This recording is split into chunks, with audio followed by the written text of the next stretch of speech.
I pressed my fingertips against the freshly painted mint green walls of what used to be my bedroom, a scent of new paint and shattered boundaries filling my lungs. Where my desk had stood, there was now a $2,000 Pottery Barn crib. My bookshelf had been replaced by a changing table, and my research papers were nowhere to be seen. "Emma, you're home early." My sister Olivia's voice rang out from behind me, filled with that particular brand of fake surprise that meant she'd been waiting to ambush me. "Isn't it amazing? I've been planning this nursery for months." I turned slowly, taking in my sister's perfectly styled blonde hair and her strategically chosen, maternal-looking sweater. At 32, Olivia had recently married James, a corporate lawyer from old money, and she'd spent the last 3 months announcing her pregnancy to anyone who would listen. "Where are my things?" I kept my voice neutral, even as I noticed my father's vintage record player was missing from its usual corner. "Oh, don't worry. I had the housekeeper box everything up.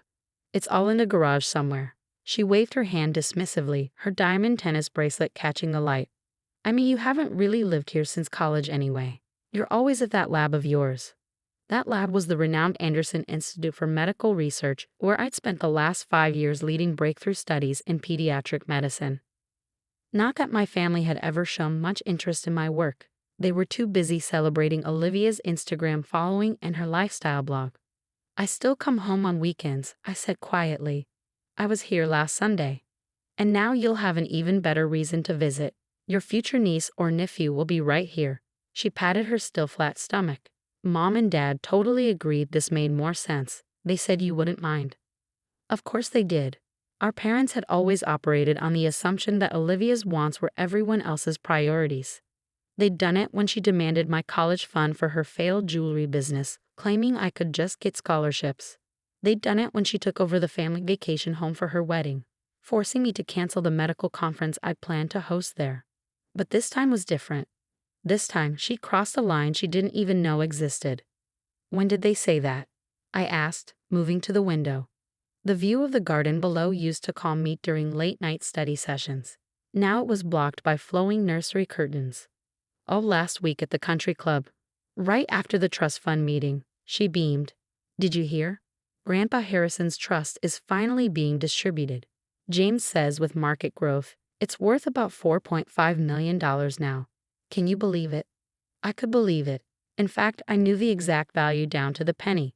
$4,537,892.16. I've been managing it quietly for the past 3 years, ever since Grandpa Harrison's actual trustees, the partners at his law firm, handed control to me. "That's wonderful," I said, watching her reflection in the window as she arranged stuffed animals in the crib. "Have you decided how you'll use it?" "Well, obviously most of it will go to the baby's future. Private schools, summer homes, trust funds of their own." She picked up a monogrammed teddy bear. "James says we should diversify, but I really want to buy that boutique on Madison Avenue. You know, the one that wouldn't stock my jewelry line. Wouldn't that be the perfect revenge?" I thought about the letter in my office safe, the one Grandpa Harrison had left with the trust documents. "Success is quiet," he'd written. "It doesn't need to announce itself. Watch how people treat others when they think they have power. That will tell you everything about how they'll handle real responsibility."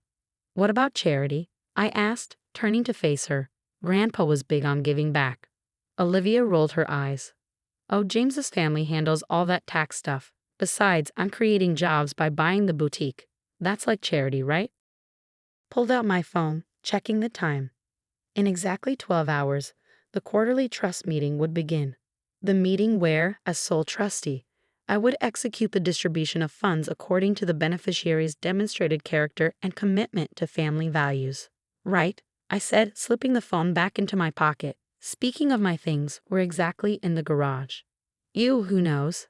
The housekeeper dealt with it. But look, she grabbed my arm, pulling me to the closet. "I'm having it converted into a mini fashion boutique. All baby culture, of course. The contractor starts tomorrow." The closet where I kept our grandmother's hope chests. The one containing irreplaceable family photos and documents, including the medical research papers, I said, my voice tight. "The ones I've been working on for 5 years. They were in a blue folder. Of those old things, I think they went into the recycling. I mean, you can just print more from your computer, right?" She was already moving on, showing me the custom wallpaper she'd ordered. Look, it's got little crowns and unicorns. I closed my eyes briefly, centering myself. 5 years of clinical trials, patient data, and handwritten notes, gone because my sister needed closet space for baby clothes that wouldn't be worn for months. When our mom and dad back from their cruise, I asked, already knowing the answer. Next week. They're so excited about the nursery surprise. And the trust fund distribution, of course. Dad's already talking about how to invest it for maximum growth. She patted her stomach again. Good thing you're so focused on your career. This way you won't mind that Grandpa Harrison only included me in the trust. I smiled faintly. You're right. I don't mind at all. Back in my car, I pulled out my phone again, making 3 calls in quick succession. First, to the housekeeper, arranging to meet her early tomorrow to rescue what remained of my belongings. Second, to my attorney, confirming the trust distribution paperwork was ready.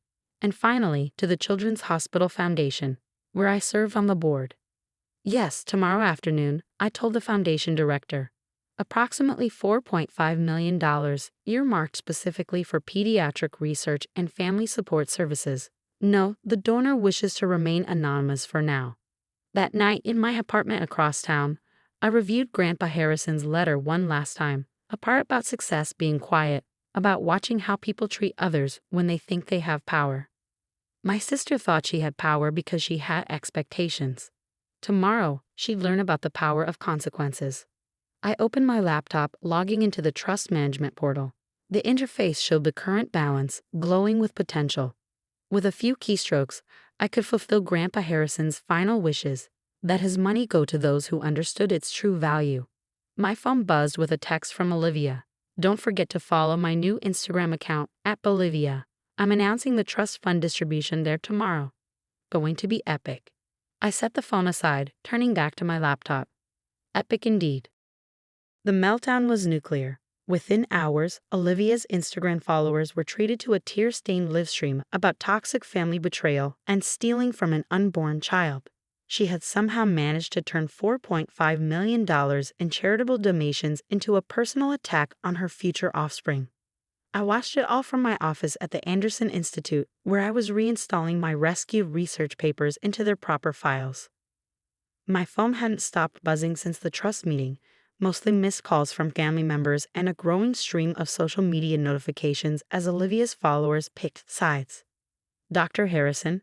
My research assistant knocked softly. The Children's Hospital Foundation is on line 1. They're asking about an anonymous donor who wants to establish a new pediatric research wing. I smiled, picking up the phone. While Olivia had been planning nursery color schemes, I've been planning something far more permanent. Yes, this is Dr. Emma Harrison. The Harrison Peters Pediatric Research Center sounds perfect. My grandfather would have loved that. As I hung up, my phone buzzed again, this time with a text from James, Olivia's husband. We need to talk. Privately.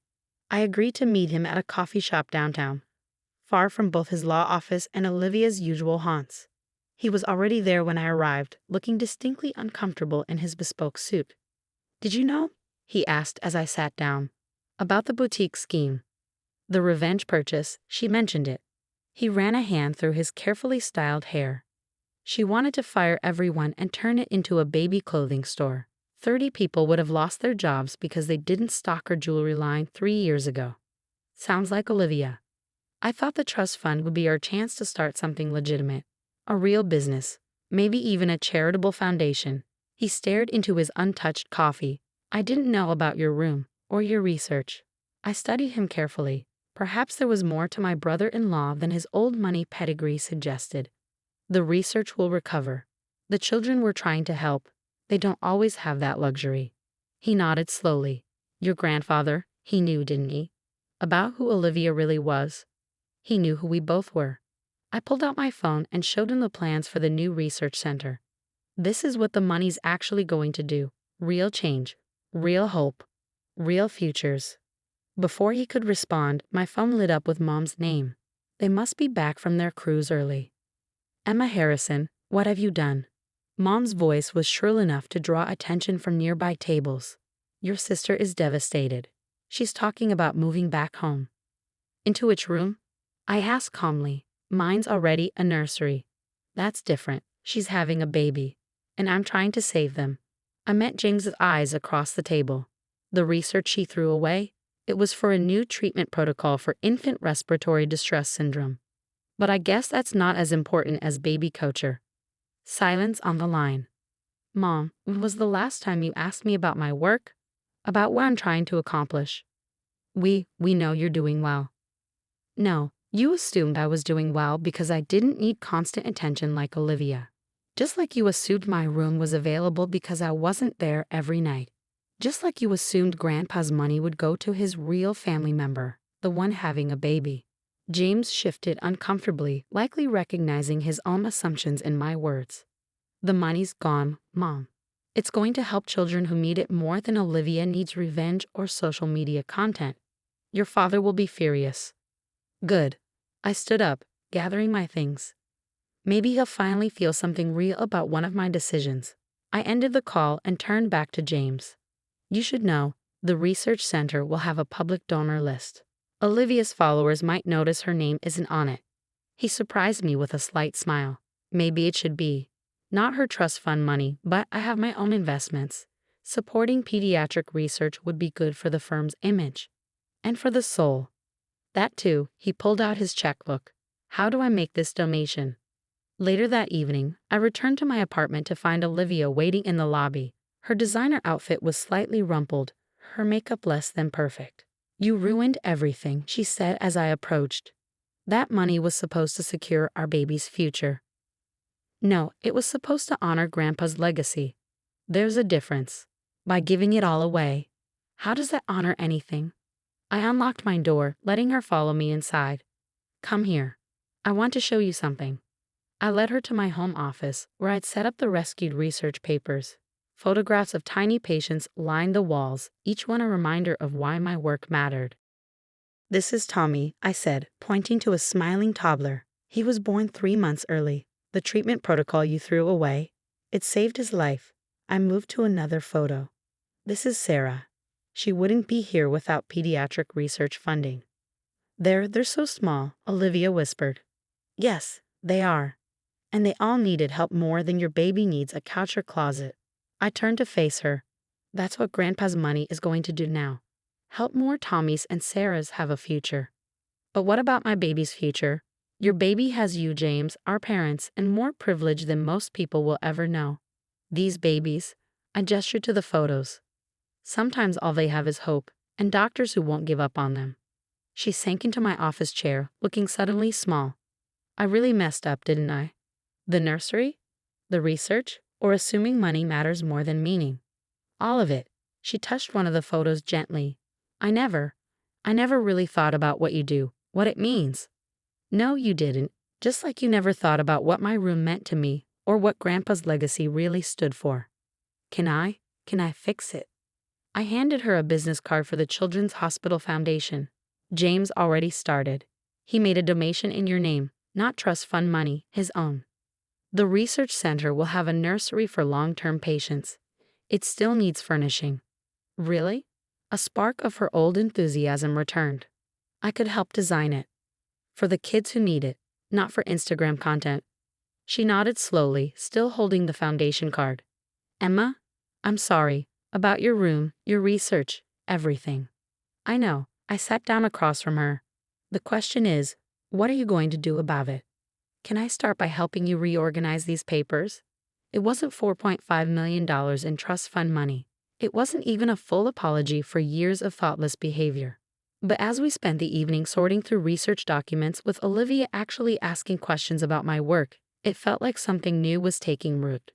Sometimes the best investments aren't in trust funds or nursery furniture. Sometimes they're in the moments that make us see each other, really see each other, for the first time. A month after the trust fund revelation, I stood in the newly constructed nursery at the Harrison Peters Pediatric Research Center. The walls were painted a soft, calming blue, Olivia's choice after she'd spent time talking with the pediatric nurses about what colors help soothe the sick infants. No unicorns or crowns here. Instead, gentle murals of healing gardens decorated the space. The oxygen delivery systems are perfectly concealed behind these panels. Olivia explained to the hospital board members, pointing out the design features. We wanted it to feel like a home, not a hospital room. I watched from the doorway as my sister, still pregnant but notably more subdued in her presentation, walked the donors through the space she'd helped create. Her Instagram following had dropped significantly after she announced she was stepping back to focus on what really matters. But something else had grown in its place: purpose. My phone buzzed with a text from Dad. Meeting in my office, 5 p.m., non-negotiable. I showed up exactly on time, finding both parents waiting. Mom's usually perfect appearance showed signs of strain, while Dad sat behind his desk, looking older than I'd ever seen him. The board voted today, he said without preamble. They're naming me chairman emeritus. Retiring you mean? I translated. They mentioned something about new directions and modern perspectives, Mom added, her voice tight. After 30 years. I sat down, realization dawning. This is about the trust fund publicity, isn't it? Dad nodded grimly. Apparently, having your daughter publicly donate $4.5 million to pediatric research makes the firm's charitable giving look insufficient. James's firm has already picked up 3 of our major clients, Mom added. Something about aligning with their values. I absorbed the information, thinking about consequences and ripple effects. I didn't intend to what? Show up our entire social circle. Make your father's firm look outdated. Mom's voice cracked. Make us all look like we care more about nursery furniture than sick children. Don't we? I asked quietly. When was the last time either of you visited my research lab or asked about the children we're trying to save? Silence filled the office. The trust fund, Dad began, was never about the money, I finished. Grandpa knew that. That's why he made me trustee instead of his partners. He wanted to see who we really were when we thought wealth was guaranteed. And what did he see? Mom whispered. In me? Someone who would use it to help others. In Olivia? Someone who needed to learn that lesson. I met Dad's eyes. And in you? Someone who forgot that legacy isn't about inheritance, it's about impact. Dad's shoulders slumped slightly. The firm wants you on the board. Me? Apparently, managing a multi-million-dollar trust fund for maximum social impact is impressive to them. A slight smile touched his lips. Plus, having a double MD research director as a board member helps with their healthcare clients. I have a lab to run, and I have a legacy to fix. He straightened in his chair. Help me rebuild it into something worthwhile, something more like what you've built. Before I could respond, Olivia burst into the office, her face flushed with excitement. Emma, the equipment you ordered for the research center just arrived and oh. She stopped short, seeing our parents. I can come back. No, stay, I said. This affects you too. Me. Dad stepping down from the firm. They want new perspectives, new directions. Olivia's hand went instinctively to her growing baby bump. Because of what I did, the trust fund drama. Because of what we all did, Mom corrected quietly, or didn't do. The firm needs to modernize, Dad added. Focus more on social impact, less on old money. Like the research center, Olivia said thoughtfully. You know, some of the parents there asked about legal services, medical bills, insurance issues. She looked at Dad. Maybe that could be a new direction.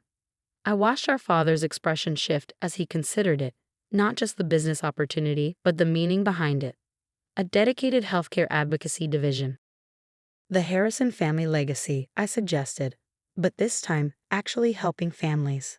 I could help coordinate with the hospital, Olivia offered. I mean, I'm there all the time anyway, working on the long-term care spaces. Mom dabbed at her eyes.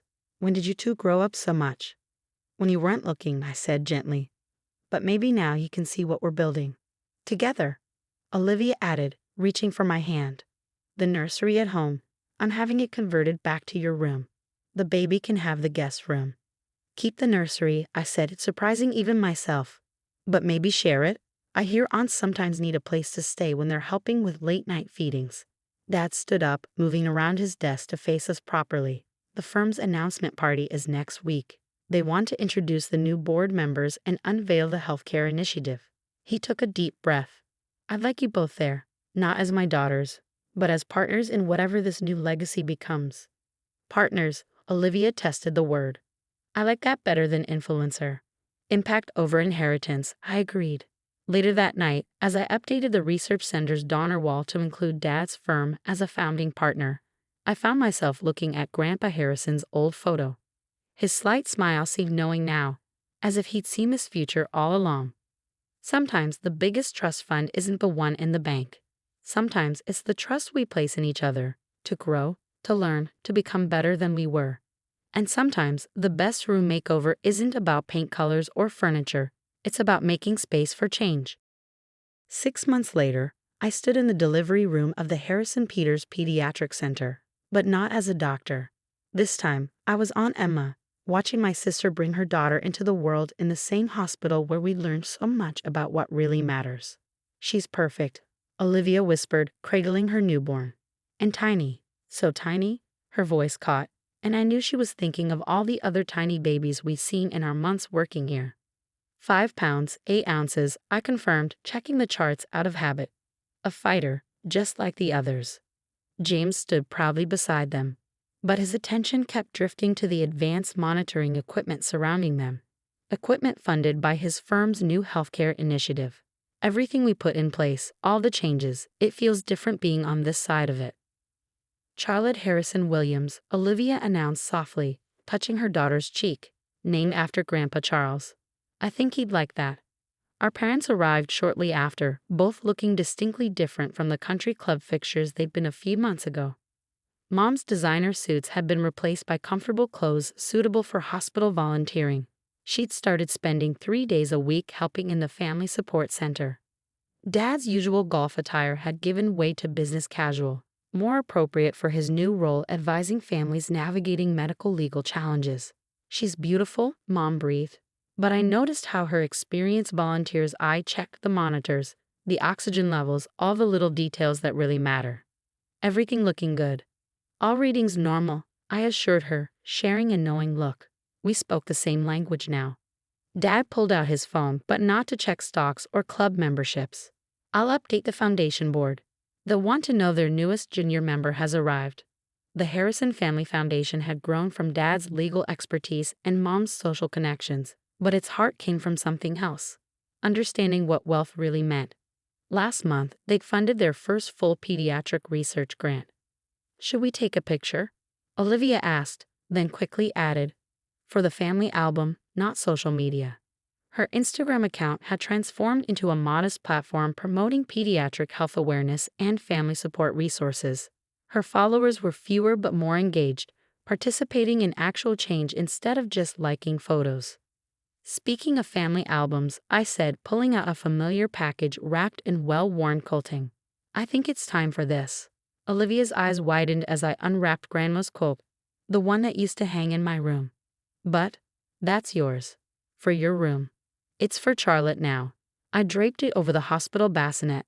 Every baby needs something that carries history, that tells them where they come from and what matters.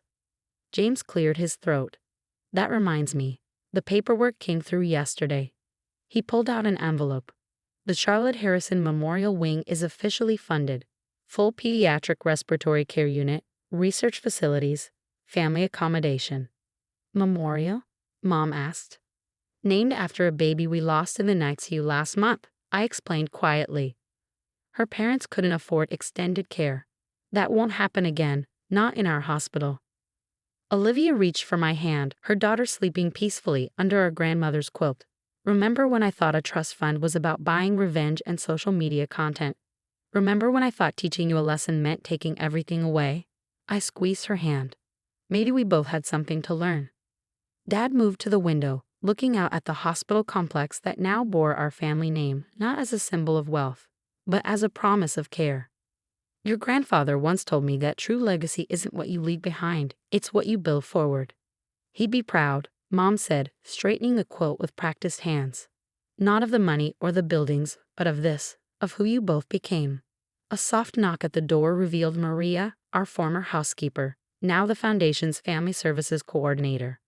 Sorry to interrupt, but the parents in room 304 could use some legal advice about insurance appeals. Dad grabbed his laptop. On it? Coming, Emma. Your medical testimony could help. Right behind you. I kissed Charlotte's forehead. Welcome to the family, little one. It's not perfect, but it's real, and sometimes that's worth more than all the trust funds in the world. As I followed Dad out, I heard Olivia explaining to her daughter about the quilt, about Great-Grandpa Harrison, about what family really means. Her voice was different now, stronger, clearer, focused on giving instead of taking. In my office later that night, updating Charlotte's birth records, I found myself adding a note. Born in room 512, Harrison Peters Center. Equipment funded by Family Foundation, wrapped in great-great-grandmother's quilt, surrounded by legacy of care. Sometimes the best gifts aren't the ones we're given, but the ones we learn to give away. And sometimes the finest rooms aren't decorated with expensive furniture, but with the invisible threads of understanding that connect us all. The trust fund that started this journey was gone, but something better had taken its place. Trust in each other, in our capacity to grow, in our ability to make a difference. And that, as Grandpa Harrison would say, is the only inheritance that really matters.